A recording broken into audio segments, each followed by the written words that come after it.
Hello et happy Monday! On se retrouve pour la guidance de la semaine. Et cette semaine, ce n'est pas une guidance de la semaine, mais c'est une guidance des 6 prochaines semaines, puisque on est sur une guidance de sagesse païenne. En effet, cette semaine, c'est l'Ita, c'est le solstice d'été, c'est la fête de la musique, pour la fête que l'on connaît un peu plus. En gros, c'est la fête de la joie, c'est la fête du soleil, c'est la fête de la lumière, c'est le jour le plus long de l'année, donc c'est vraiment la fête où on célèbre, le dieu soleil, 2, l'abondance qui va arriver. C'est le moment voilà, où on a semé, on a arrosé nos projets, où on a semé les vraies graines dans notre jardin.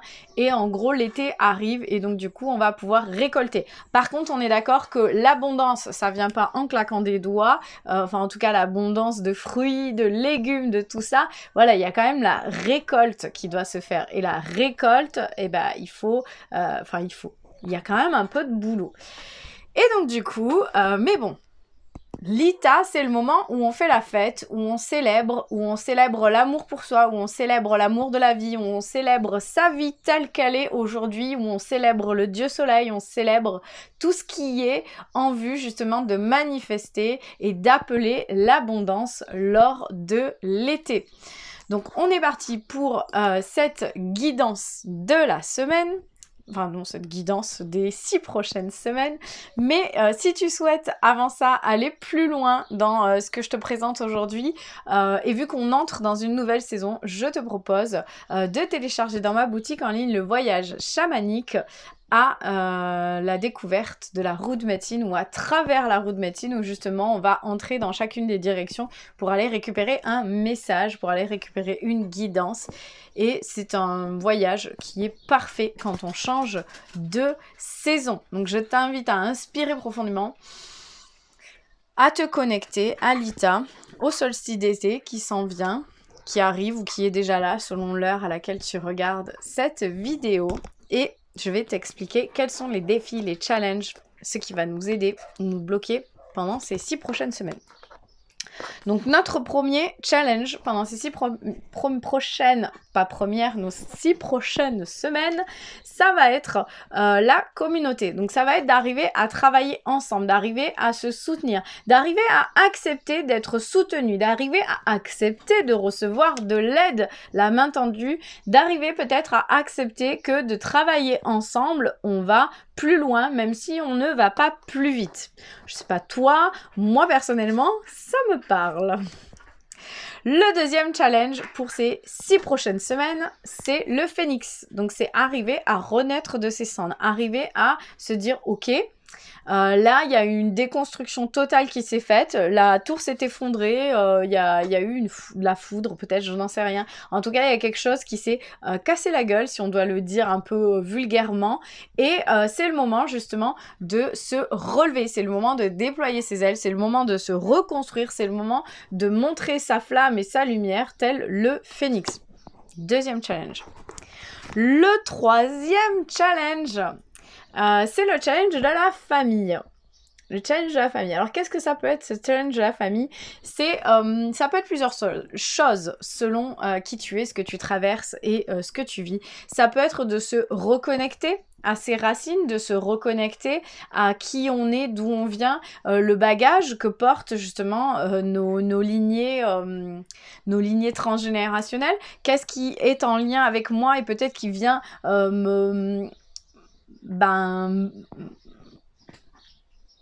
j'arrive pas à trouver le mot.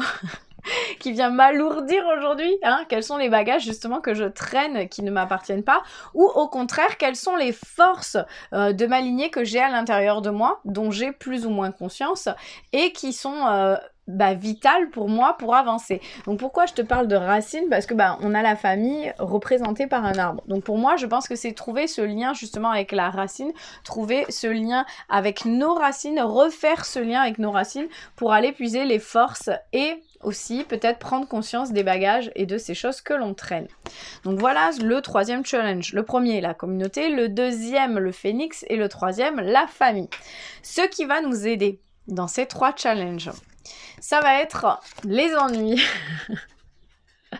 Les ennuis. Ça va être la pomme qui pourrit, ça va être la petite bête qui est sur la pomme. D'ailleurs, c'est drôle parce qu'on a le scarabée. Alors, le scarabée, c'est le signe de la transformation.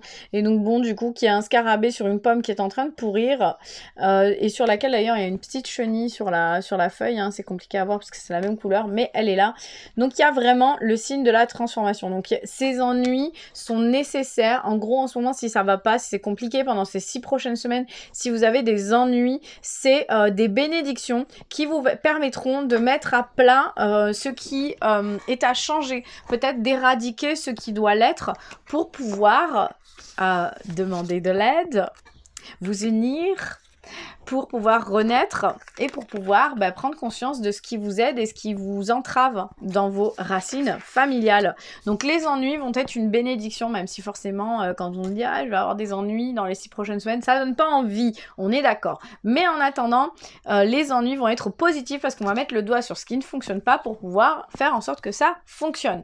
Ce qui va être aidant aussi, c'est qu'on a la naissance. Alors la naissance, c'est la naissance d'un nouveau projet, c'est la naissance de quelque chose, c'est la naissance c'est le renouveau en fait. Et donc si j'ai pas d'ennui, je vais pas me poser de questions, je vais pas chercher à changer, je vais pas chercher à transformer, je vais rester bien confort dans ma zone de confort. Mais là, on veut que ça change. Donc ce qui va nous aider, c'est justement ce renouveau qui arrive, cette nouveauté, ces nouveaux projets, ces nouvelles choses qui viennent se présenter. Ce qui va être bloquant pour nous dans ces 6 prochaines semaines par rapport à ces défis, ou de manière générale.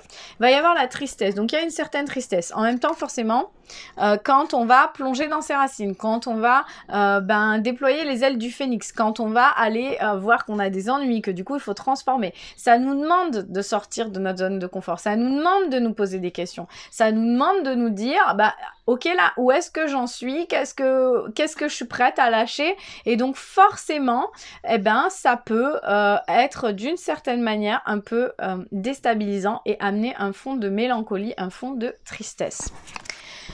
Et cette tristesse peut être bloquante parce qu'on va vouloir rester là où on est, on va vouloir garder ce qu'on a l'habitude de garder, vouloir rester dans sa zone de confort parce qu'on l'aime cette zone de confort, mais non.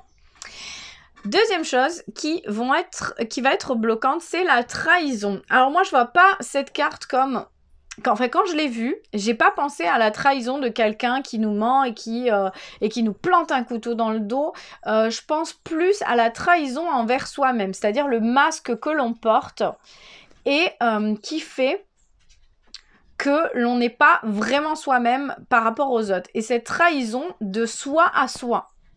Et c'est cette trahison-là qui, d'une certaine manière, va nous bloquer dans l'avancement de nos projets, dans l'avancement de qui on est, dans notre cheminement pendant ces 6 prochaines semaines. Pour moi, c'est ma lecture, je lis comme ça, c'est-à-dire que la trahison, c'est le masque que je porte et qui m'empêche d'être moi-même et qui donc du coup m'empêche de me connecter à mes racines familiales, de ouvrir mes ailes de phénix, parce que si je suis pas moi-même, je peux pas renaître, et de demander de l'aide à ma communauté ou en tout cas de faire quelque chose en lien avec plusieurs personnes. Donc dans tout ça, les messages de mon cœur, de mon corps et de mon âme qui vont me guider pendant ces 6 prochaines semaines. La première, c'est le choix. Donc il y a un choix à faire. Je pense que le choix, il est en lien justement avec ça. Est-ce que je fais tomber le masque ou est-ce que je le garde ? Donc il y a un choix à faire et ça c'est le message du cœur. Le deuxième message, c'est d'aller écouter les astres. Donc c'est de retrouver cette verticalité, de retrouver cette reconnexion entre le ciel et la terre pour pouvoir aller justement écouter les astres. Alors c'est drôle parce que c'est la fête du soleil. Le soleil est un astre et donc du coup peut-être qu'il a un message pour nous. Donc ce serait intéressant d'aller le soir du solstice ou un autre soir, d'aller justement à l'écoute de lui, d'aller se connecter à lui ou aux étoiles et d'écouter. Est-ce qu'il y a un message? Est-ce que je ressens quelque chose à l'intérieur de mon corps? Est-ce qu'il y a une couleur qui se présente? Est-ce qu'il y a des pensées qui me viennent quand je me connecte à lui? Quels sont les messages que les astres portent et m'apportent? Et le dernier message, c'est le message de ton corps et c'est le pessimisme. Ouh là là! Ouh là là, ouh là là. Je pense que ça, c'est clairement en lien avec la tristesse. Donc le pessimisme, pas le pessimiste. Ces temps-ci, tu baisses les bras, tu abandonnes, tu relâches tes efforts. Tu es en colère et tu te sens en conflit. En même temps, si on a le challenge de la famille, forcément, il va y avoir du conflit. ton corps génère alors des infections et des inflammations pour te signaler qu'un réveil est nécessaire. Donc en gros, ton corps, il te dit que bah, si tu bosses pas sur toi pendant ces 6 prochaines semaines, il va faire des petites inflammations, il va faire des petites infections. Donc youpi, youlala, bonjour les tendinites, bonjour les infections urinaires, bonjour toutes sortes et types d'infections et d'inflammations dont on ne veut pas. Donc justement, bah, pendant ces 6 prochaines semaines, on va aller travailler les défis, on va aller travailler notre tristesse, on va aller travailler notre pessimisme, on va faire un choix, est-ce qu'on fait tomber le masque ou pas, on va aller se reconnecter au soleil, aux étoiles, qu'est-ce qu'elles ont à me dire, quelle est leur guidance, vers où elles m'accompagnent, et je vais justement laisser renaître à l'intérieur de moi ce nouveau projet pour me transformer et ouvrir mes ailes tel le phénix. Donc voilà pour cette guidance de la sagesse païenne de Lita. J'espère que ça te parle, que tu es prêt ou prête à relever les défis. Et si c'est le cas, je t'invite à me mettre un petit commentaire. Je te souhaite une très belle semaine et on se retrouve lundi prochain. À bientôt!